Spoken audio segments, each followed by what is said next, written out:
ઉર્જાની વધતી જતી માંગને પહોંચી વળવા, ટકાઉ ઉર્જા સુરક્ષિત કરવા અને કાર્બન ઉત્સર્જન ઘટાડવાની જરૂરિયાતને કારણે આજે વિશ્વને પડકારોનો સામનો કરવો પડી રહ્યો છે.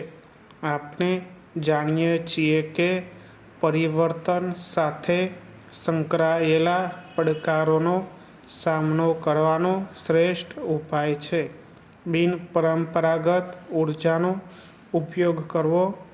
વેસ્ટ ટુ એનર્જી ટેકનોલોજીના માધ્યમથી શહેરી વિસ્તારોના કચરાના નિકાલ કરવાનો રાજ્ય સરકારે નિર્ધાર કર્યો છે, જેના ભાગરૂપે મુખ્યમંત્રી શ્રી ભૂપેન્દ્રભાઈ પટેલના નેતૃત્વ હેઠળ રાજ્ય સરકારે વેસ્ટ ટુ એનર્જી પોલિસી અમલી બનાવી છે.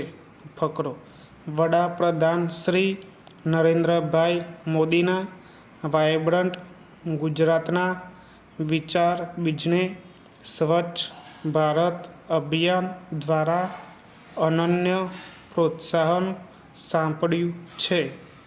પર્યાવરણની જાળવણી માટે વેસ્ટ ટુ એનર્જી ટેકનોલોજીને વેગ આપવા માટે રાજ્ય સરકારે મ્યુનિસિપલ સોલિડ વેસ્ટના રિન્યુએબલ એનર્જીના સ્ત્રોતના સંભવિત ઉપાયને ધ્યાનમાં રાખીને વેસ્ટ ટુ એનર્જી પોલિસીનો અમલ શરૂ કર્યો છે.